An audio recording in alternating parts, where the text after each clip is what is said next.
Nous sommes en janvier 1420, époque du bas Moyen-Âge, où la rivalité oppose les royaumes de France et d'Angleterre. La fameuse guerre de 100 ans.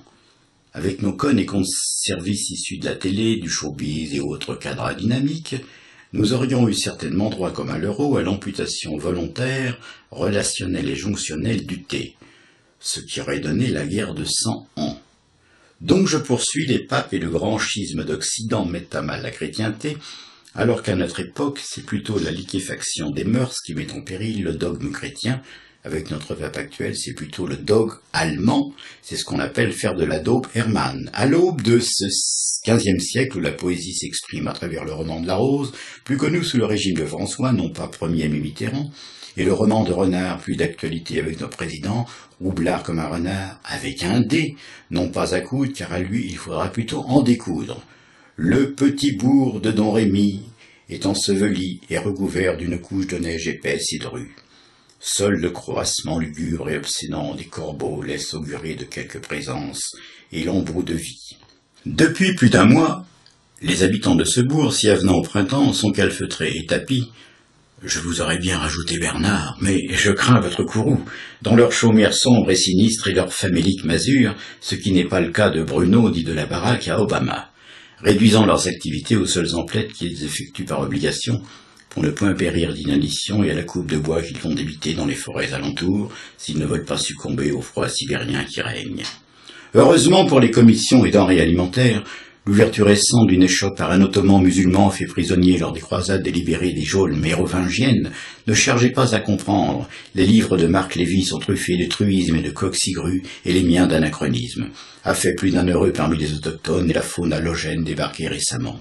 Le propriétaire de cette providentielle boutique se nomme Aziz Ben Soustian.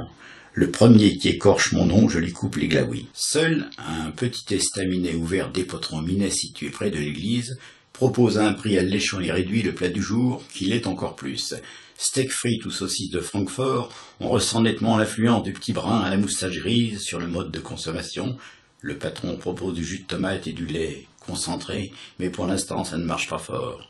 Ça prendra beaucoup plus d'envergure quelques années plus tard, avec le grand brun avec une chasuble noire.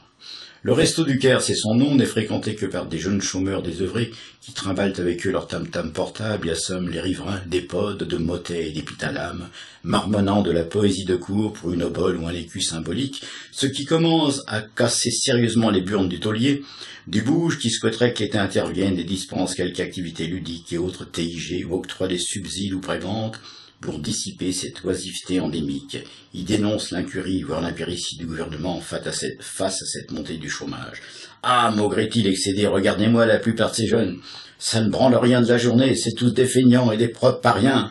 La mairie magnanime leur a donné des casse-bas en terre battue. Heureusement, le matin aux aurores, qui ne sont pas boréales, parce que tout le monde sait que boréal, vous le valez bien.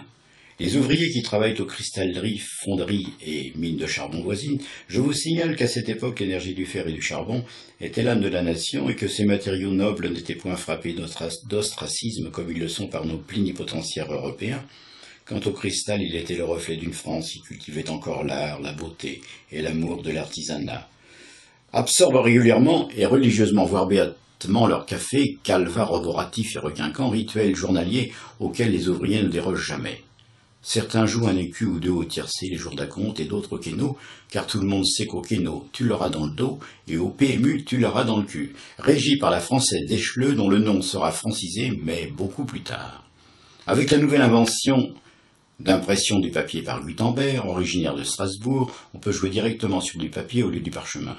Mais elle mécontente le patron qui voit d'un mauvais œil la disparition du parchemin, surtout dans les cabinets, comme il dit. Avec le parchemin, quand ils se torchaient, à leur gratter le cul, avec leur papier à la con, ça va me coûter une fortune. Tiens, tu me joueras gagnant, placer le 3 dans le prix de Poitiers. Oui, répond le patron, mais fais gaffe, c'est encore un tocard. Ah bon? Oui, c'est un cheval arabe. Donc les paris, comme les conversations, vont bon train, contrairement à la SNCF, et les nouvelles font rapidement le tour de Don Rémy par le biais de l'estaminet. Tiens, t'as vu Ben Soustian, le magasin arabe? Il va y avoir de la concurrence.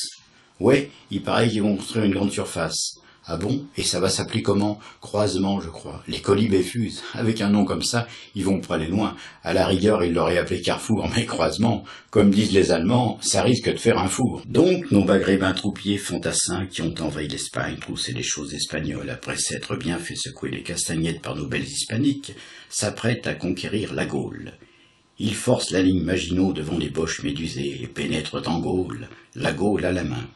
Il pille Bordeaux devant Juppé qui reste impassible, et bien pis, leur refile tout un stock de bouteilles de Bordeaux et de Château Margaux.